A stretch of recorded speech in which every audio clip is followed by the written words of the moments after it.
All right, guys, welcome back. So we're on page 35, and we're going to talk about rationalizing the denominator. And so it says to rationalize means to make rational. You can rationalize the denominator without changing the value of the expression by multiplying the fraction by an appropriate form of 1. So what they're talking about is that you're going to have to not have a radical in the denominator. So you see in this problem, they're showing you there's a radical in the denominator. When we multiply by 1, we're not changing the value of that fraction. So we're going to multiply by a very special form of 1, which is that whatever the denominator is, we're going to multiply by that over itself. Because remember, anything like x over x, that just is 1, right? So anything over itself is 1. So square root b over square root b is just 1. And then what's going to happen is the bottom, the denominator, is going to become a perfect square. If I multiply b times b, I'm going to get b squared, which will give me a rational number in the denominator. All right, now the numerator can be irrational, but the denominator must be rational. So they do an example of that. They're going to rationalize the denominator of this. So the radical 3 is what's in the denominator. So they are going to multiply the numerator and the denominator by root 3. And that's what they do right here. They're multiplying by a form of 1. In the denominator, they're going to get square root 9. In the numerator, when they multiply these together, they're going to get square root 15. And then we're not going to try to reduce out. Remember, the whole goal was to get the denominator to be rational. So we're going to start by, or we're just going to take the square root of 9, which is 3. So we're going to do the try these. You should pause the video here, try these, and then come back to them. So let me take out a sheet of paper. We've got 11 over 6. So again, square root 11 over the square root of 6. Now, you notice that the previous example, I did something like this, 11 over 6. But these two numbers don't reduce. So I check first to see if they'll reduce. They don't. So now I'm going to go back to the beginning of my problem again. So I'm going to go back to this problem, square root 11 over the square root of 6. And I'm going to rationalize the denominator by multiplying by whatever is in the denominator. And I have to do whatever I do to the denominator, I must do to the numerator. All right, so I get square root of 66 over the square root of 36. Now my denominator is a perfect square. So the square root of 36 is 6, and in the numerator I have the square root of 66. You may be tempted to try to divide, but I'll remind you the rule for division. Right, the division rule says that you can divide the coefficients, the coefficients out front, like this is a coefficient, and you can divide the radicals, but you cannot divide a coefficient and a radical. So you can't divide a whole number or rational number into a square root. So this is fully simplified. All right, the next one is 2 root 7 over root 5. So B, 2 root 7 over root 5.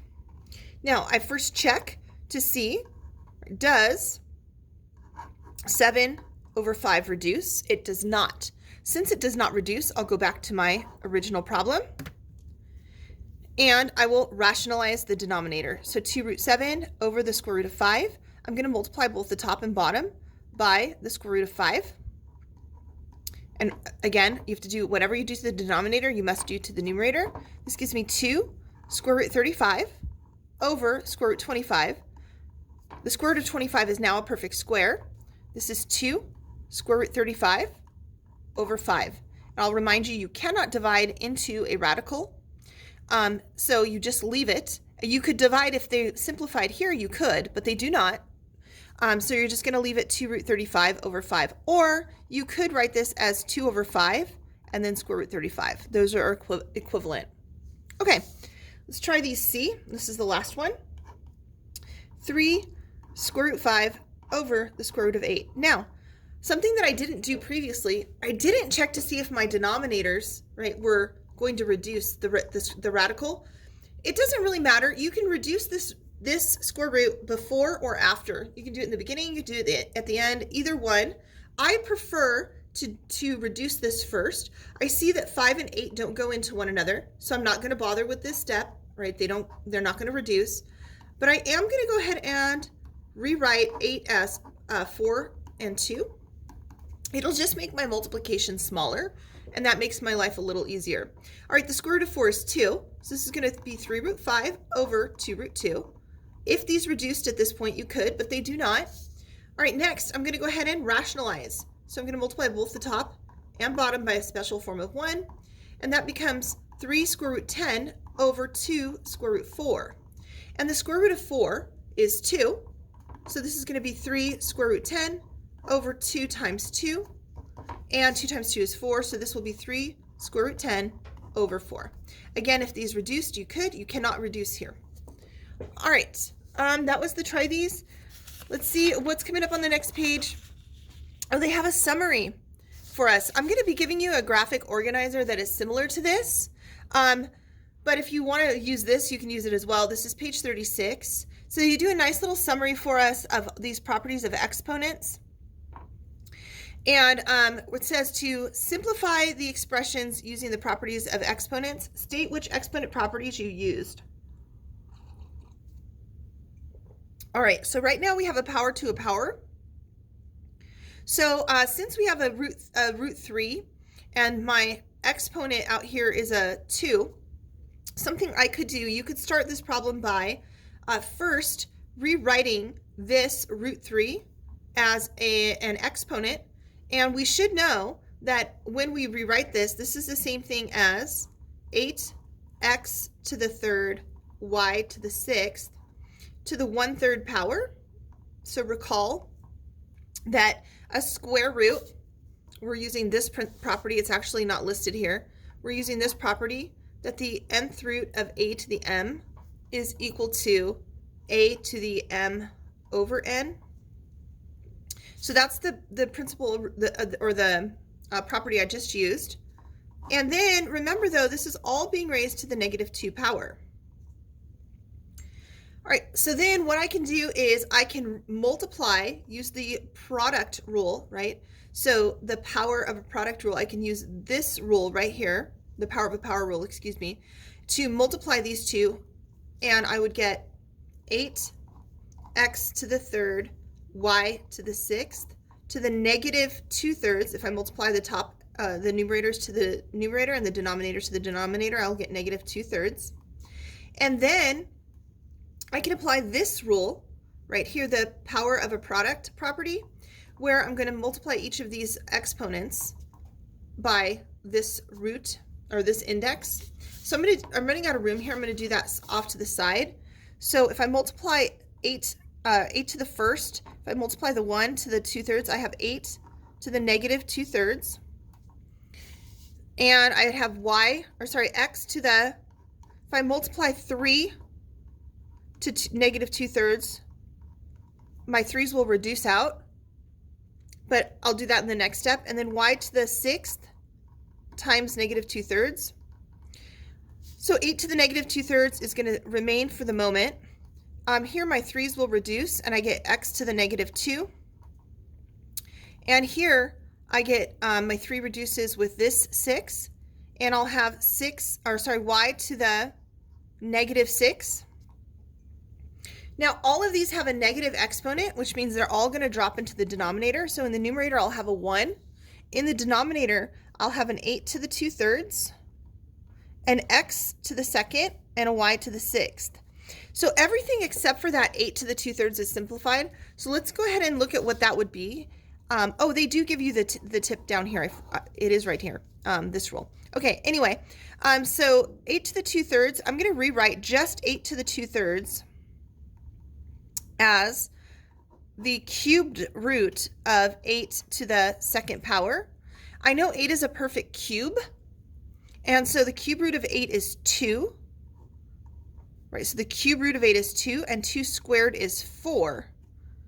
So my 8 to the 2/3 is going to become 4x and then squared y to the 6th. All right, I'm going to do the next one on a separate sheet of paper, because as you can see, these take up quite a bit of room. So the next one is 3 square root 2 to the 5th power over 3 square root 2 to the 3rd power.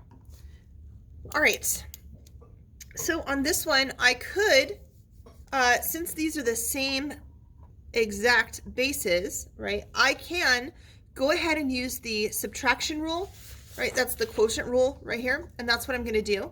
We have the same base. I'm going to subtract the exponents.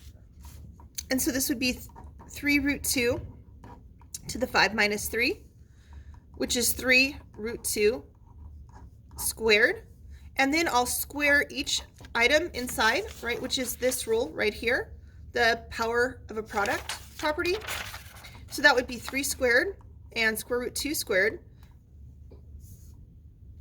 And the square and the square root will cancel out. This will be 9. This would be 2. 9 times 2 is 18.